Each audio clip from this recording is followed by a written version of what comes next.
southern-facing line, I believe, Bill Gaede. And he is a fairly prominent atheist. And I was just wondering, Bill, if you'd like to talk a little bit about your history with atheism and how these beliefs began to germinate within you and the solutions that you found to some of these age-old dilemmas of conversations in the unholy triangle between theists, atheists, and agnostics. First of all, I want to correct you. I'm not an atheist. Well, let's get that right first. Yeah. I think we really have to clarify that because we have a new category. There's theists, there's atheists, and there's agnostics. And all those three are in one camp. I'm in another camp. I'm a scientist. Good. Well, I think that this debate could definitely use another category, so let's have your delineation of that. Atheism is the religion of mathematics. Atheism is the opium of the mathematicians. It is religious fanatics, people like Carl Sagan, James Randi, Stephen Hawking, Richard Dawkins. Those are the people who spread atheism. In science, we're not atheists. Science will have nothing to do with atheism. Atheism people should become aware of what the arguments are and abandon this religion. An atheist is a person who believes that God does not exist, or who claims that he knows that God does not exist. Science, on the other hand, holds that you cannot believe in existence to begin with. So it's a different position altogether. Existence is not part of a theory. Existence is part of a hypothesis. You cannot prove existence.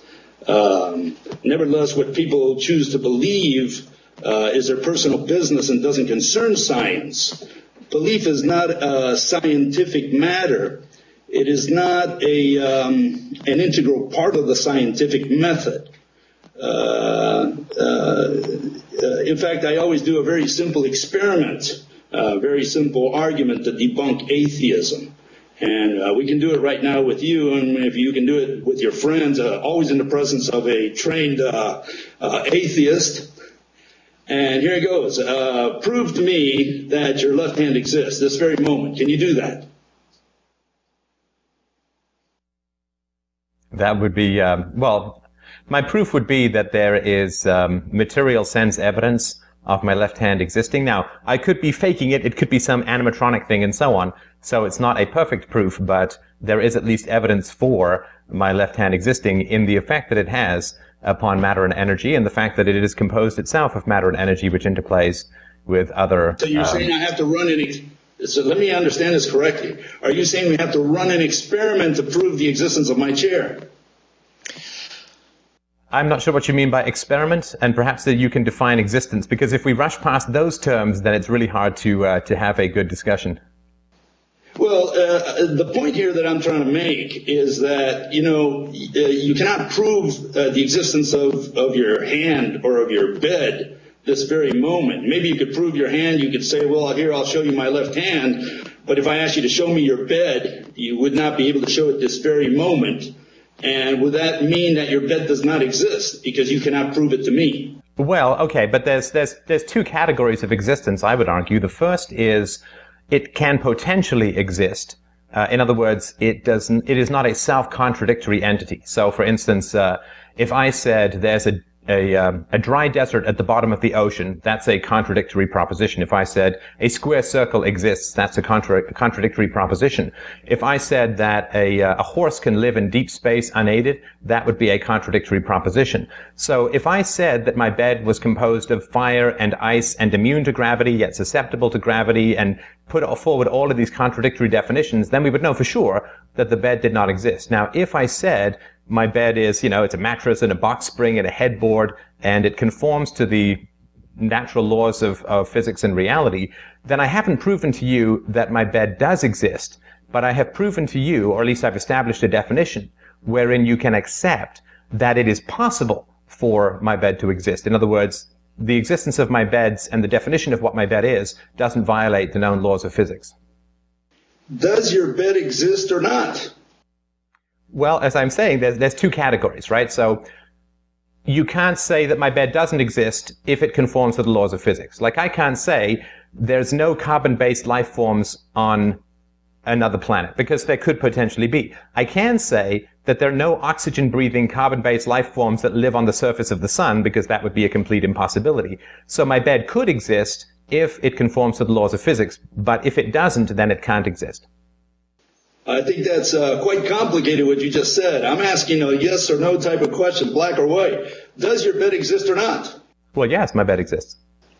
Okay, so it does exist. What do we mean by that? I mean, well, if I don't believe that your head, or know that your bed exists, does your bed disappear? No. So if God exists, let's assume for a second that God exists, that there is a being out there called God. We'll call him God or whatever. You can call him Allah. We've already given him a gender, so okay. If I do not believe in God, will this God disappear?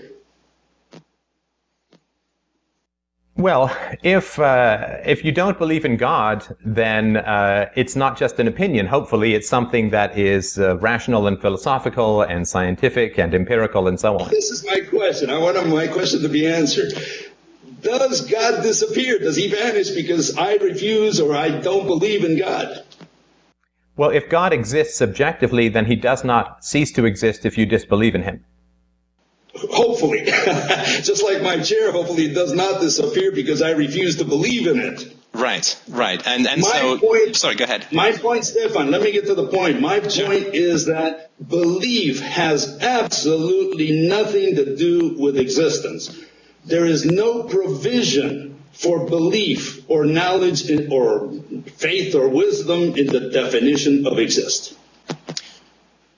All right. I certainly believe, I accept that belief does not determine existence. In other words, if I believe there are leprechauns, they don't pop into existence. We should stop saying that I believe or I don't believe in the existence of God.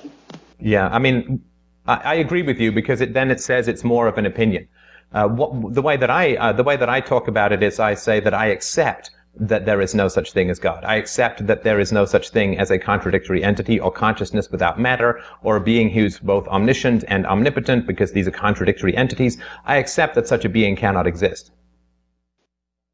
But it's not like a belief thing, like I just like or don't like it. That way in science. You've got the wrong reasoning for science. In science, we do not categorically say that God exists or that God doesn't exist. In science, we say, let us assume that God exists. Once we make this assumption, we can explain a theory with it. For example, that God created the universe. So if I'm going to explain to a crowd or an audience that my theory is that God created the universe, I begin my presentation by saying, let us assume that God exists. Now, I proceed to my theory and say, well, here's how God created the universe. You were able to follow my entire presentation. Here I presented God first, saying, let us assume this is God, and this is how he created the universe. So now you have a full, there's a continuation. There's the theory is founded upon the hypothesis. But I cannot say, I believe in God or I don't believe in God. Both statements are wrong, are unscientific. I certainly agree with you that to say I don't believe in God is completely unscientific, it's anti-philosophical, and it elevates opinion to almost an epistemological or metaphysical absolute. So I completely agree with you there. I'm not sure that I agree with you, and it's a new idea for me, so I'm just going to try and get the map of it. When you say that scientists will say something like I've never heard a scientist say, well, let's assume that unicorns exist. Let's assume that leprechauns exist, and then let's see what follows from that. In the same way that I've never heard a mathematician say, let's assume that 2 and 2 make 5 and go from there. But I'm happy to hear if if I've never been exposed to this idea. It may take a little while to sort of bake myself in its philosophical goodiness. So if you could explain it a little more, that would be helpful.